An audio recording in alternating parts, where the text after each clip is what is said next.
What is CMS?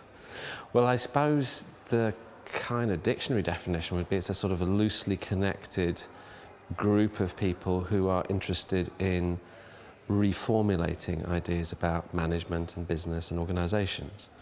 Well, for me, CMS is a loose agglomeration of people who share an interest in understanding the world of work, but definitely not in exploring how to make businesses more profitable or more efficient. It's a group of people who look at management really as the topic of what they study. So not how to be a better manager, but what does management do in society, in the world.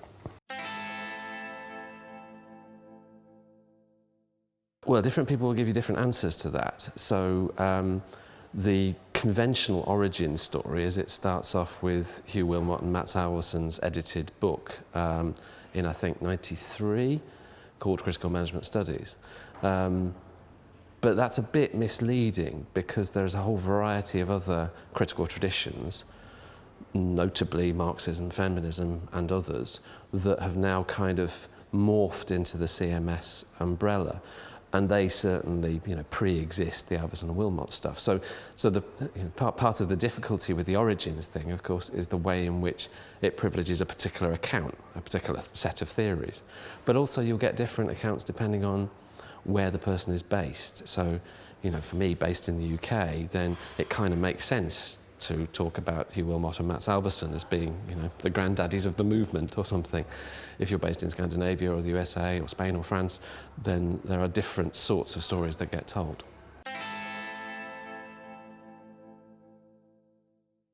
I would say generally CMS is interested in looking at how reality, or what we think of as reality, is constructed. So not focusing so much on the facts, but rather how people understand or make sense of everyday practices.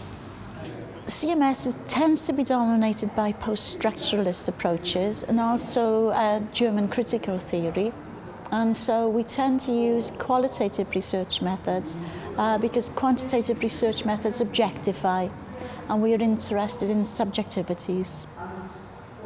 Well, I guess there is a general scepticism about the value of the positivist paradigm and also quantitative methods in capturing the lived experience of management and being managed. And through that, there is a desire to explore a wide range of alternatives in terms of different analytical approaches that can shed light on power relations and give an insight into people's lived experience. I guess I'd also think of methodologies and ways of collecting data as theoretical lenses in themselves. So, for example, ethnography or sort of related methods. Besides only methods, we also think in terms of and use different types of epistemologies, which at the end of the day leads us to different types of ontology and understandings of reality. And that's the kind of, let's say, richness of the work that we produce. The real question is the intent of the work. So some people, I think, make the mistake of thinking that CMS can only ever be qualitative, so interview-based ethnographic type work, and I just simply don't think that's necessarily the case. There's certainly I would think it was the dominant approach, so lots of interview-based ethnographic type work and less survey and statistical work. But of course, a second's thought would indicate that if you're doing some work on industrial accidents, for example, then doing some kind of survey would be very, very sensible in order to establish the bases for the legitimacy of your argument. I'll tell you the one I'm proudest of, and it culminated in an article published in 2004 called The Denial of Slavery in Management Studies. And that was an account of the extent to which everyday practices of management and a class and cadre of people known as managers who emerged in the modern world first emerged not as we traditionally think in heavy industry, but in the management of slaves in North America, particularly in the United States, from about 1800 to 1861. So the data I used was primarily secondary sources, but I used data and sources from outside management from history, which gave accounts of how these processes of making these people work were organized, and saw in there and described how in there they contain within them what we now call management. I did some work a while ago looking at historical work, looking at the way in which groups that hold religious beliefs have influenced managerial issues, and this focused on the way in which a group of people called the Industrial Mission, who are priests of various denominations, had gone into workplaces, gone into organisations, and been active, but not in seeking to evangelise, instead seeking to empathise with the experience of industrial work. This was post-war, and I did oral history interviews with these priests and ministers about their experience of having gone into difficult work situations, for example, into mining contexts, into coal mining, and also about their experience of industrial disputes, including the 1980s UK coal miners' strike, which is a pivotal moment in the history of industrial relations in the UK, and in terms of Thatcherite politics. And I felt that it was important work in the sense that these people were invisible. They had not told their story, and the role that they played hadn't been heard, and the way in which they'd connected to these issues hadn't been told as a story. The last book I did was on representations of pirates and outlaws and criminals, and most of that's based on kind of historical sources, but also on contemporary media presentations. And what I was really interested in looking at there is our fascination with criminals, with outlaws and bandits and pirates and highwaymen and all those kinds of figures who are now, you know, absolutely the staple of the Hollywood film industry, right the way back, over a century.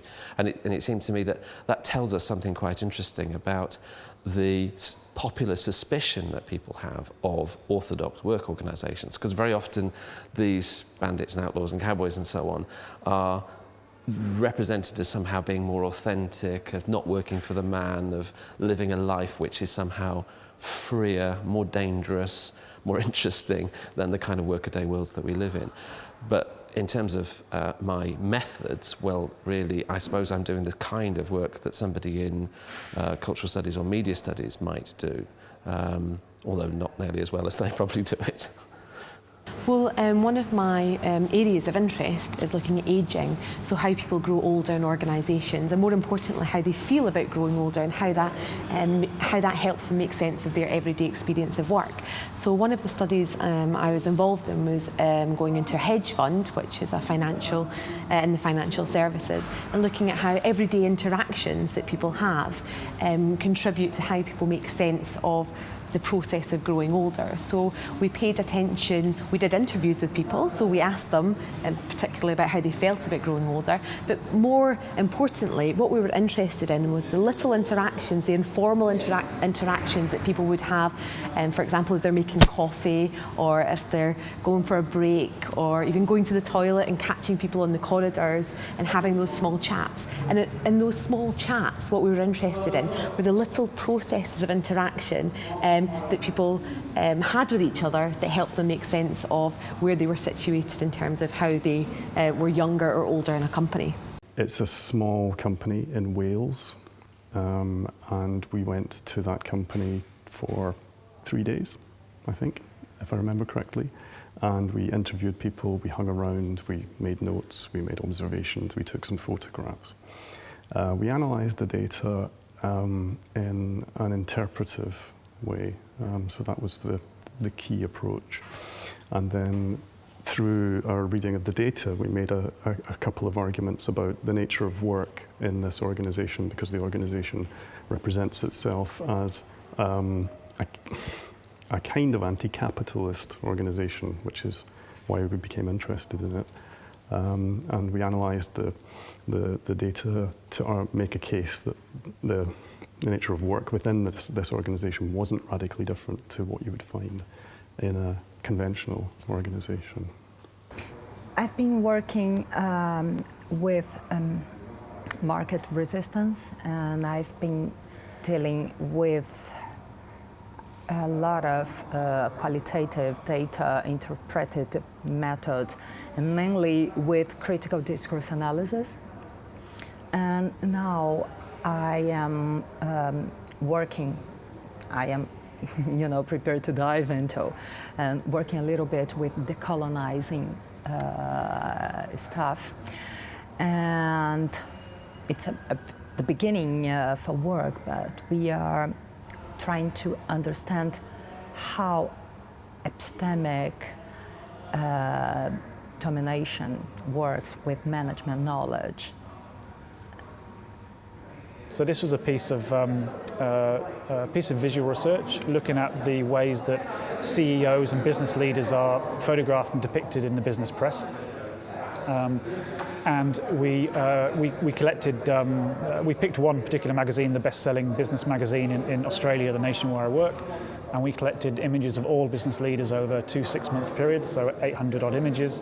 And then we analysed what these photographs of these leaders conveyed in terms of if you compare them to the history of portraiture, if you compare the depictions of the powerful throughout history, and what sort of iconography and status symbols and everything else is linked together with the subject when they're depicted, and how that differs or compares with contemporary depictions of business leaders.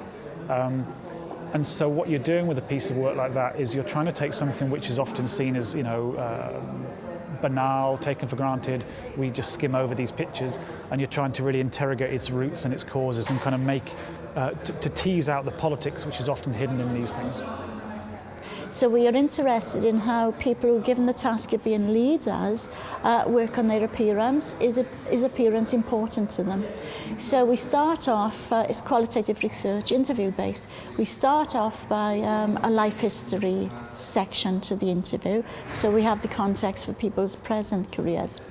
Then we move on. We've adapted repertory grid techniques because RepGrid enables people to grasp abstract concepts in ways that are difficult with just a cold question.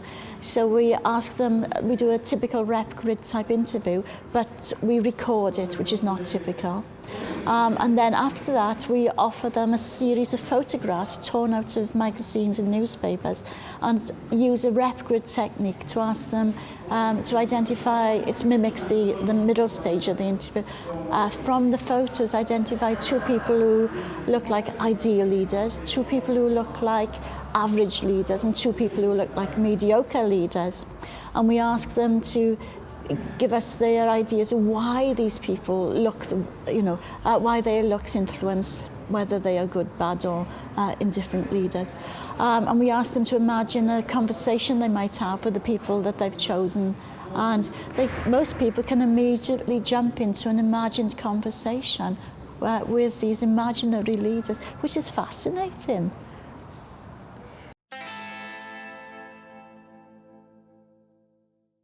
So I think 20 years ago, when CMS was kind of emerging as a recognisable movement, you could have said that it was quite difficult for some of those early scholars to get their work published in some of the more orthodox and established management journals. That's really no longer the case anymore, and we've got a variety of journals which are explicitly or implicitly sympathetic, have editors who are sympathetic to the kind of aims of CMS. So the most notable example would be Organisation, which is now a 20-year-old journal, which subtitled A Journal of Critical Organisation Society and so on, and is even though it kind of doesn't say we are a CMS journal, it's clearly sympathetic to all the kinds of things that they would do. Of course, there are plenty of other journals which now have critical in their titles too.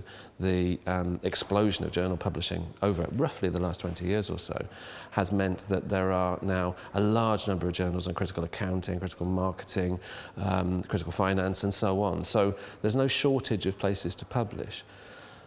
It's probably fair to say that, however, in the really big and dominant management journals, there is still a suspicion about critical management studies, and many of my colleagues would find it quite difficult to get published in those places, although there are cracks appearing even there now.